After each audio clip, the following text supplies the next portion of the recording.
Hello everyone and welcome back to another AFK journey video, and I realize I am late to the party on the Lailah and Lailah changes. They have received some buffs. We're going to quickly recap, and then also we're going to watch Dream Realm replay and also do arena attacks to see how these changes are going to improve Elijah and Lailah. I think we're still in like a testing phase of the Pioneer server, and this is why there was the delay in the release date onto the Vietnam server until like basically the next reset that we get. And then we'll know for sure what are the actual finalized abilities. But here, so the ultimate ability of Elijah and Lailah is going to have 300 initial energy. And that is a really big boost because that is going to increase the chance of them able to cast their ultimate in the fight. They had a kind of an issue of regenerating energy kind of slowly. But once they cast their first ultimate, they really snowball out of control, getting that 9-second haste buff to all of your allies. And then they can keep cycling and getting pretty much permanent uptime of the ultimate cast with the haste buff, and that is really strong. And yeah, like, and then also unaffected to your allies who are with the Stellar Bond. But the only change from this, oh, and the other thing is that their maximum HP is increased. Before it was 35%, now their maximum HP is going to be increased by 50%, making them even more tanky. Because that was their other issue in PvP. Lailah is up in the front line, she's like a melee support. Also, if the opponent has AoE damage, they hit your two heroes twice, and then you're going to be bursted and killed more quickly. They had issues surviving. This 50% boost of HP rather than 35% is a pretty meaningful change, but really I think this initial energy is really big. And also for Dream Realm, it is going to make them much more viable in Dream Realm because it's really just about casting the first ultimate and then they cycle it. Basically, every 9 seconds they're going to be casting it. Okay, Stellar Bond. Now, the Stellar Bond, there was no change, I believe, to the Stellar Bond. It is going to work exactly like before. Depending on the number of allies you have linked, the value of the attack buff will decrease by 5% each time, and 25% attack boost at base if you don't have any other allies linked. The energy generation for the golden glow of Elijah and the HP recovery from the green glow of Lailah, they're going to be the same. So there's no change to this ability, and from what I have seen of this ability, the energy boost is like really kind of minor. It is not as big of a thing as you would imagine. And then you have Cosmic Protection. Cosmic Protection is also not going to have any change to its ability. This is the one that can give the shield to Lailah, and also it can give the Stellar Pulse knockback and blind to Elijah, as well as an ally who has a lot of adjacent enemies. But yeah, no change to that skill. The hero focus is going to be exactly the same, giving 15 haste to Elijah and Lailah throughout the whole fight, and each time they cast their ultimate, and so there's going to be a little bit more synergy now that they are going to have that pre-filled energy. They're going to gain 5 stacking haste, and it will stack up to 3 times, and this is for all allies. 15 haste for all allies bonus after 3 casts of the ultimate, which is big, especially because the ultimate itself is going to be giving 60 up to a potential 76 haste if you have the 4 skill power from the charms. So the Mythic Plus ability of Elijah and Lailah has also been upgraded, the Starbound Harmony. It is basically going to have a higher vitality amount. As you can tell from the plus 10 exclusive equipment upgrade, you're going to gain a vitality bonus of 40 to all of your allies who are bonded in the Stellar Bond. And it is only 10 to begin with, without leveling up the exclusive equipment. That is a pretty big amount. 40 vitality means your heals and shields onto that ally will be, or those allies will be 40% more effective. This is going to be good for own heals onto Elijah and Lailah, and also for like the shield, and also heals and shields onto the other allies who are bonded by the Stellar Bond. This is going to make them again have more survivability and just provide more valuable like tanky buffs to the Stellar Bond allies who you are bound with. The other thing is that you're going to have the energy gain bonus generation up to 14%, but that was the same as before. There's been no change to that portion. The thing which has changed is after you cast your ultimate, each hero who is linked in the Stellar Bond has casted their ultimate 1 time. Like, for example, if you have Elijah, Lailah linked to Harak and Fresto. After Elijah and Lailah, Fresto and Harak have all casted their ultimate at least 1 time, then they're going to provide a permanent enhancement And allies will regain 12% of the energy cost for each ultimate cast, which is basically a 12% energy refund each time they cast their ultimate. And with you getting up to plus 20 exclusive equipment, it will be a 20% refund of energy, which is really high. Before it went up to 15% with the plus 15 exclusive equipment. Going up to 20% is a pretty big boost to that. And now this is really the key thing. The Supreme Plus Enhanced Force of Elijah and Lailah, this has been buffed quite significantly. Before it read that the increases for each linked ally are equal to 10% of the highest stats among other linked allies, but cannot exceed 25% of the original stats of Elijah and Lailah. But now it is going up to 20%, and this is Elijah and Lailah increase attack, physical defense, and magic defense for each ally linked through Stellar Bond. The increases for each ally are equal to 20% of the highest stats among other linked. So basically, like you link a Harak, or you link just some hard, like really high hitting damage carry. 20% of their stats at the beginning of the match basically are going to be contributed to all other allies who are linked with the Stellar Bond, which is just, in my opinion, is kind of ridiculous, right? But cannot exceed 40% of the original stats of Elijah and Lailah. But I mean, it probably won't be. 40% of Elijah and Lailah is probably going to be well above 20% of the highest stats among your other linked allies, unless it's like a Harak who's got him massively kill stacked. That would be the only exception. And even then, the 40% of the twin stats are still huge. And these stat boosts are not included when calculating increases from this skill. I'm not entirely sure what this wording means. You guys can also share your thoughts about it in the comment section. But when calculating increases from this skill, yeah, I mean, probably what it might mean is that, like, let's say you have buffs active on Elijah and Lailah, then 40% of their original stats is 40% of their pre-buff stats. So, like, that is what you would have to, that is what you're going to be capped at. But still, it's a huge amount. So this one, the Supreme Plus, as well as the Ultimate 300 energy, these are the two major buffs kind of happening, as well as the increasing the HP bonus to 50% from 35%.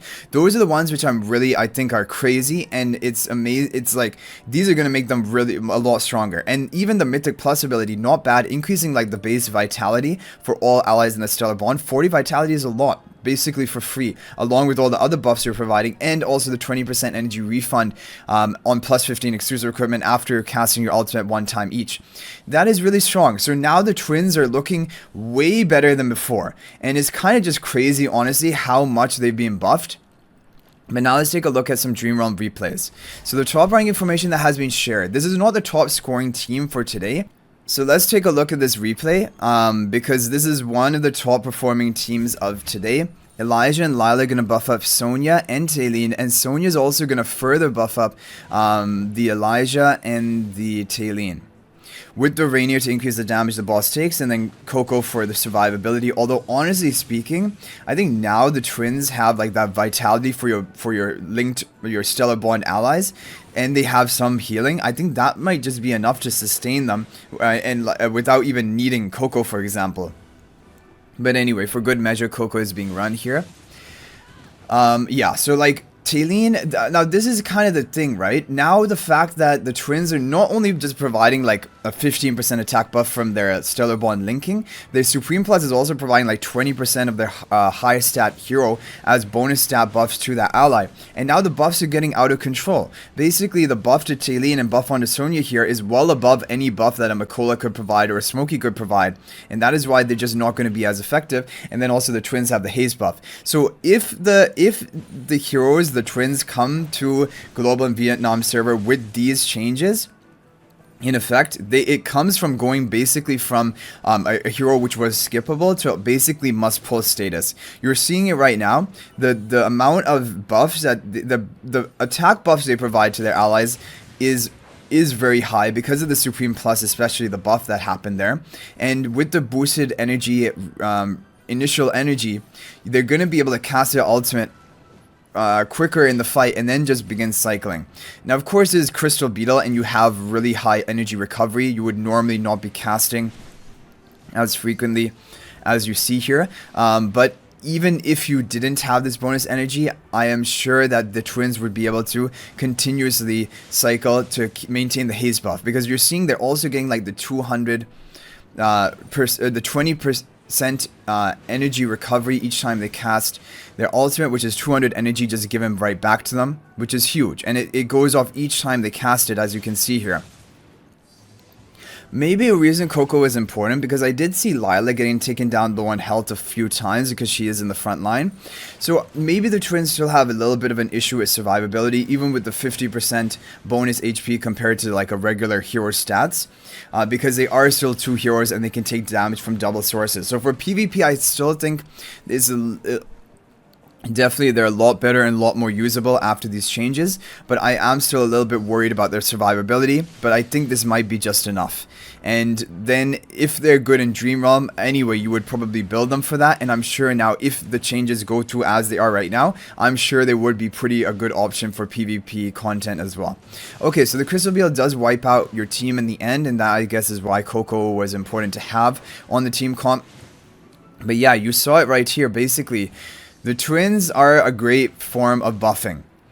Now, we will have to do a lot of testing, and like when they come out onto global and Vietnam server, which is going to be very soon, we're going to see how what the top meta teams are for all the Dream Realm bosses, and then we can decide, are they going to be must pull or not. And this is going to be for the pre-endless Dream Realm bosses, because for the endless bosses, we will have to wait at least over a month into the new season, which will be a while from now, before we'll be able to see their use in endless bosses. But if the changes go through as they are right now, I am thinking they're a very promising unit. And honestly, I would now recommend the twins over Harak, for example. Even though Harak is really nice and really good for Dream Realm, I feel like the twins are going to be more future-proof than Harak, because Harak can just be replaced by another hyper carry damage carry. However, that being said, I feel like he will still be the king of Dream Realm endless bosses for a while. And like by king, I mean use in like 4 or maybe 5 of the endless bosses. I consider that to be a really good like sort of accomplishment for a hero, and makes it worthwhile for you to build them.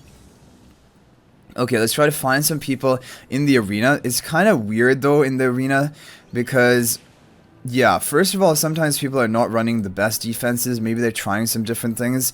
And in these maps, like as you can see here, is basically you'll only be able to buff up one ally at a time. And then you'll just have to decide who is going to be the most value for you to buff up. And I'm thinking that, okay, we're definitely going to run Lily May to counter the Iron strategy. The question is, what other heroes do I want to run? I probably want to run, I don't know, do I want to run Talene? I want to go for Bonnie as well. We can go for Bonnie, Lily May, and then we can go for a healer. We can go for Damien. We can go for Tossie and Damien maybe, and forget about the Talene. Yeah, we can try this. And I want to have the twins buffing up Tossie, because I want her to have the solo potential at the end. And then finally, Damien can just be in the back position. We can just have him, where is Damien? Damien's over here. We can just have him in the back tile. Okay, we're going to try this team and see how the twins are going to do right here. But look at their energy and watch how they are able to charge up. Okay, my positioning was bad. We needed to put Lailah front rather than Elijah. I always get confused about that. So still, their energy charging is going to be slow, because basically their damage output is really low. They don't contribute much energy to themselves from normal attacks. They actually get much more value if they get hit with something. If the opponent deals a lot of damage to them, bursts them, they get a lot of energy generation from that. And that can allow them to get the combo off. Okay, so the twins ended up dying here. But the crazy thing is that even after the twins die, they casted their ultimate, right? So if you cast your ultimate and then the other hero casts, Tossie casts ultimate, then they're going to be getting that energy refund. The enhancement would have been in place. And then I think each time Tossie casts ultimate, she's going to get a 200 energy refund. So like Elijah, Lailah are going to be great with Tossie specifically, who wants to keep recasting her ultimate as much as she can. So I think we're gonna keep trying out this team. Oh no, again we have the Lailah in the back. Anyway, let's see what happens. But look at the energy gain of the twins. It's better here because of the fact that they took more damage. Now, Lily May is going to interrupt me. Which means we're not going to get... What? Wait a second. We don't get the haste buff off. Even though, like, Lailah still did her animation. And then we're going to be able to cast again. Okay, there we go for our cast. I don't think Tossie has casted her ultimate yet. But the haste is going to help her and allow her to do that. Yeah, now the twins are looking crazy, guys. Honestly speaking, Yeah, if these changes go through, I think it's enough to make Twins must pull status, but we'll have to of course wait and see. And also the thing is, if you want to be very smart, you should be very patient with your Celestial Hypogeans and actually not recruit until we see all 3 Celestial Hypogeans and their testing. Okay guys, we have another team here. They are using the Twins, but kind of a weird positioning. They only really have... Okay, why is Harak is not even there? But yeah, I saw this like the effect of the stellar bond right here. So Harak is also here apparently, but we just can't see them. Okay, and then you have Lorson, who is you're gonna see the Stormbound Retribution line up onto your allies. Okay, I think what we're gonna do is we'll go for a similar type comp, but I think we'll go for Elijah and Lailah right here. We don't need Lily May in this team comp. We'll have Lailah up there. So kind of like a similar looking team. But I want to have, I think I want to have Bonnie and Tassi buffed up with this Stellar Bond. So let's try to go for that. Okay guys, let's see what happens here. Harak, we kind of counter it because we're going to have massive debuff stacking. And if we can debuff the Harak to maximum. Okay, we cast our ultimate first, or no, they cast the ultimate first, but then we get interrupted by the enemy Lily May. So that is the issue. Lily May is going to counter the Twins now that they have their initial energy, but we're going to have a lot of debuffs here and the stuns, and so I think we're still fine, even though our ultimate got denied from the Twins, because the Twins are not just getting value from the ultimate, they're getting a lot of value from the Stellar Bond themselves now as well, with the Supreme Plus upgrade, and yeah. And there you go. So they've now casted the ultimate. All the allies were linked with Stellar Bond, and then you would begin getting the refunded energy, which is crazy. Okay, guys, rank 40 player. This will be the final attempt that we try. Yeah, I really like this team that we were running. I'm gonna run it again, and yeah, even if the Lily May interrupts me, who really cares, right? Because you have the value from the Stellar Bond, which is great. So with the boosted HP, look, Lailah and Elijah are almost dead here, and they're going to go down. They're going to go down, but the Stellar Bond buff is going to remain onto my allies. So that's the thing. Even with that 50% bonus HP, it doesn't mean that necessarily you're going to be like 100%, like your Twins are definitely going to survive. They could easily still die. But here we're going to win because my Tassi has the advantage here. We have... we're not debuffed, and the enemy Tassi is max debuff with Aging Magic, so it's probably impossible for her. And also, we have the Stellar Bond buff. If you watch really closely, that you can see the diamond stars appearing, and so those buffs are going to remain onto the Tassi, which is pretty crazy. I want to rewatch this replay, and I want to see... Oh, the problem was we didn't get the enhancement for the Mythic Plus, because we didn't... cast ultimate with Elijah Lailah. But anyway guys, let me know what you think about this testing of the Twins. They're looking really good, honestly. These changes, if they go through, it kind of becomes almost must pull status, but of course wait and see for their performance before you go in on them, because also there could be an even crazier Celestial Hypogene coming out later in this season. But anyway guys, that is going to be it for this video. Thank you all for watching, and I'm sorry that I didn't upload this sooner. It was because I was traveling all day today. Now I'm finally home, and so now the videos will return to regular uploads, like on time, hopefully. And if you guys want to join my AFK Journey Discord server to ask me any more questions or chat with me more, I respond very frequently there. You can check it out. There's a link to that in the description of this video. But thanks for watching, guys. I'll hopefully see you in the next video, and until then, everyone, peace out for now.